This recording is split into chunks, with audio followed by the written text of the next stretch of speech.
C'est l'heure du journal sur RTC. Mesdames et messieurs, bienvenue vendredi 24 janvier 2025. Cette édition débute à Kaffrine dans le cadre de la mise en œuvre du projet Promoren. Le ministre de l'Hydraulique et de l'Assainissement, Cher Tidjane Dièye, a présidé ce jeudi une réunion dans cette région. Cette rencontre élargie aux différents services de l'État s'est tenue en présence de la directrice de l'Office des lacs et cours d'eau du Sénégal ainsi que des acteurs en charge de l'eau et de l'assainissement de la région. À cette occasion, le ministre a mis en avant l'importance capitale de ce projet.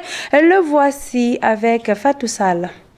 Nous sommes ici à Kaffrine pour la première réunion du comité de pilotage du projet de mobilisation des ressources en eau du bassin versant du Nanija-Bolon, qui est un projet extrêmement important, structurant et intégré, qui est à cheval sur les régions de Kaffrine et de Tambacounda, qui va toucher une dizaine de communes dans les deux régions et qui vise à mobiliser des ressources en eau estimées à plus de 46 millions de mètres cubes chaque année. Et je l'ai dit, il y aura un effet direct sur l'agriculture dans la zone, puisque qui rend disponible 12 000 hectares et 46 millions de mètres cubes chaque année d'une eau qu'on perdait malheureusement année après année, avec aussi une remontée de la langue salée qui rendait impossible l'utilisation des terres autour de dans ce bassin.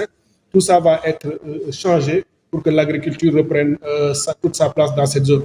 Mais il y a également l'élevage. C'est une zone aussi à vocation pastorale qui a aussi du potentiel et ce projet va permettre de booster ce potentiel. Mais sans oublier la pêche, c'est ça aussi qui est important. En revitalisant ces cours d'eau et en les empoisonnant, on rend encore plus vivace et vivante l'activité halieutique qui va générer des revenus pour les communautés. Il y a aussi dans le projet des activités de réalisation de bassins piscicoles avec une modernisation de la pratique de la pêche. Le plus important aussi pour tout le monde, c'est la restauration des écosystèmes. Et nous attendons une trentaine de milliers, 30 000 au minimum d'emplois directs et indirects qui pourraient découler directement de ce projet. À Fatick, le syndicat des professeurs de l'université du Sine a tenu, à l'issue d'une assemblée générale, un point de presse pour dénoncer la situation alarmante de ce centre universitaire ouvert en 2019.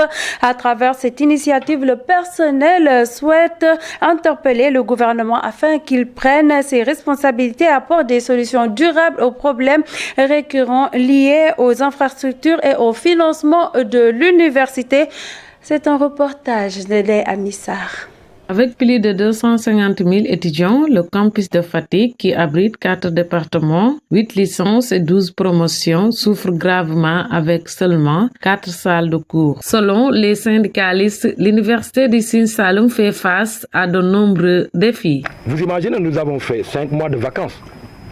Nous venons de reprendre récemment. Et sur ce qui est grave dans cette situation-là, c'est que la commission qui a été mise en place pour évaluer les salles de cours, cette commission qui a été dirigée par des préfets, ils nous ont jeté une patate chaude. On n'arrive pas à accéder à nos locaux.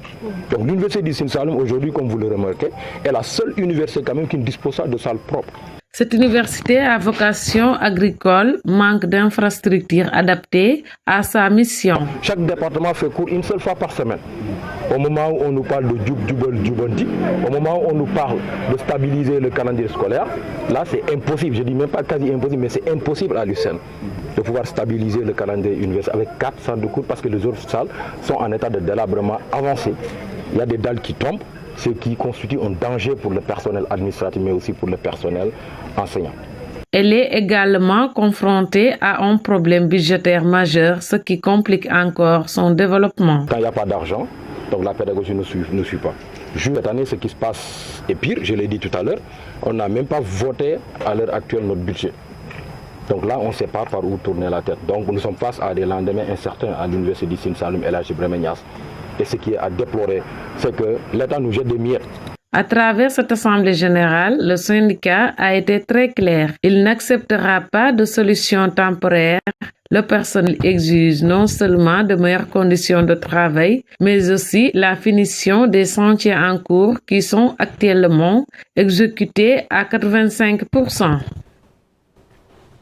Direction le sud du pays, dans la commune rurale de Bignona, de Koubalane, département de Bignona, le village de Djilakoun se distingue par un modèle de développement communautaire fondé sur le don de soi. Lors des 96 heures de festivités, les habitants ont présenté leur initiative financée sur fonds propres, notamment la rénovation du poste de santé, la construction de salles de classe et l'achat de fournitures scolaires. Ce modèle est porté principalement par l'engagement des jeunes de ce village. Un reportage de Diakaria Djedjou.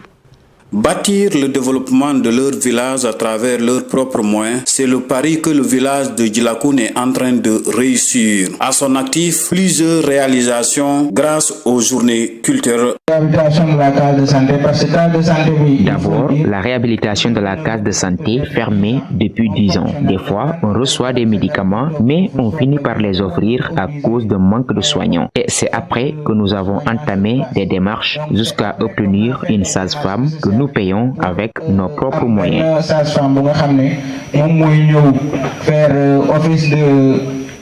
Gérant de cette case de santé, nous fait avec nos propres moyens. Il s'ajoute des réalisations dans le domaine de l'éducation et autres services. On fait des investissements chaque année de près de 500 000 francs CFA pour l'école dans le but d'accompagner nos parents pour l'achat de fournitures. Pour rappel, la mort que tu vois comme ça, ce sont les jeunes qui l'ont d'ailleurs construit. Le maire de la commune de Koubalan, qui a pris part à la cérémonie officielle, exprime sa satisfaction et encourage les jeunes de s'investir pleinement pour le développement de son territoire. Parce que quand tu dépasses cette période de jeunesse, tu n'auras plus les forces de rendre quelque chose pour ta localité. C'est pourquoi quand on est jeune, il faut en profiter. Il faut vraiment que les gens puissent vous sentir. Et aujourd'hui, on vous a senti ici à Djilakoun. Quant au sous-préfet de Tangori, venu présider la cérémonie, il reconnaît l'engagement des jeunes et les encourage à cultiver la solidarité dans le village. Les jeunes sont en train de faire beaucoup d'efforts dans le cadre des réalisations pour le développement de leur village. Parce que rien que l'année dernière, ils sont venus avec un partenaire européen qui les accompagne dans le cadre de leur mission. On est en partenariat vraiment pour le développement de Djilakoun. La population de Djilakoun compte à travers ces journées culturelles régler les problèmes mineurs du village et tendre la main aux autorités. Cap sur Sédhiou, de nombreuses femmes vendent des bananes pour subvenir aux besoins de leur famille, mais elles rencontrent des difficultés liées aux routes impraticables, d'où l'urgence de reprendre les travaux de la boucle du Bidié et de construire le pont de Temento, des infrastructures essentielles pour améliorer leurs conditions de travail et favoriser le commerce local, n'est-ce pas, Oumar Cissé? Ces femmes se battent chaque jour pour subvenir aux besoins de leur famille grâce au commerce de la banane en affrontant des défis qui rendent leur activité extrêmement difficile.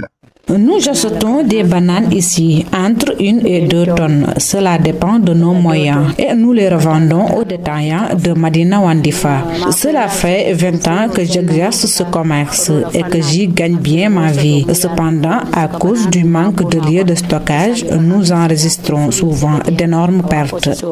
Actuellement, ma santé est fragile, mais je ne peux pas rester sans rien faire. Mon époux est décédé et je me débrouille seule pour subvenir aux besoins de mes enfants. Parfois, on vient jusqu'ici sans avoir de bananes et on repart les mains vides. Une fois récoltée, la banane doit parcourir des kilomètres sur des routes souvent impraticables, ce qui complique sérieusement son acheminement vers d'autres régions du pays. Pendant l'hivernage, c'est la croix et la bannière pour accéder à ce site à cause de l'état désastreux de la route. Il nous arrive souvent d'abandonner le véhicule et de marcher. Elles se fournissent à la bananerie du GIE Kafoninyo Muto Alaye d'Enguindir, dans la commune de Bambali, à une vingtaine de kilomètres de Sédhiou.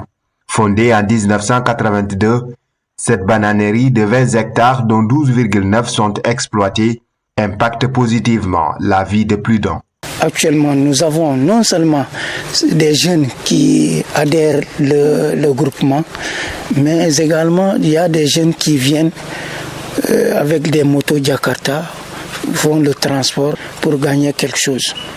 Cela a beaucoup diminué l'exode rural et également l'immigration. Les producteurs et commerçants de bananes de la région militent pour la reprise des travaux de la boucle du Boudjé et la réalisation du pont de Temento. Des projets d'infrastructures essentielles qui faciliteraient le transport des marchandises et des personnes dans la région de Sédhiou. Dans le Ndoukoumane, plusieurs jeunes abandonnent leurs études pour se lancer dans la mécanique automobile, un métier qui constitue une alternative face au chômage. Cependant, ces mécaniciens rencontrent de nombreuses difficultés sur le terrain en plus de d'un espace de travail adéquat.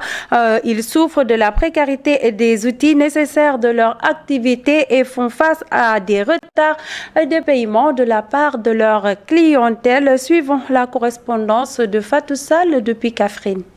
Le métier de mécanicien constitue une passion et un gagne-pain pour la plupart des jeunes Kaffrinois. Certains d'entre eux abandonnent même leurs études pour ce travail. J'étais élève, mais j'ai abandonné les études. On m'a même insulté et frappé, mais j'ai toujours cru en ce métier. Je me suis toujours dit que cela allait passer. Moi aussi, j'étais élève, mais à la fin, j'ai abandonné les études pour devenir mécanicien. Cependant, ces mécaniciens déplorent un manque de matériel adapté qui parfois est à l'origine des accidents de travail. Il existe des risques dans ce métier, mais nous travaillons avec prudence. Nous savons tous que si une voiture te tombe dessus, c'est la catastrophe. Même si tu es toujours en vie, tu ne pourras rien faire car cela peut écraser tes os. Surtout que nous travaillons avec les mains. Pour dépanner certaines pannes, il est essentiel d'entrer sous la voiture et si un accident de travail survient, tu ne pourras plus te tenir comme avant car tu n'auras plus la même force. Certains clients semblent ignorer les risques de ce métier car la plupart tardent à payer. Parfois, certains clients te font travailler toute une journée sans que tu gagnes beaucoup d'argent. Il arrive aussi que nous travaillons jusqu'à la tombée de la nuit, mais on nous dit qu'il faut attendre jusqu'à demain. Tu travailles avec un client, il te doit de l'argent, mais il te fait attendre. Certains te disent qu'ils vont essayer, mais tu ne les reverras probablement plus. Pour faire face à ces problèmes, ces jeunes mécaniciens appellent les autorités. Ils espèrent ainsi bénéficier d'un endroit dédié et de matériel adapté afin de travailler dans des conditions meilleures. Fin de ce bulletin d'information. N'oubliez pas, l'information continue sur www.eurexsénégal.sn. Au revoir.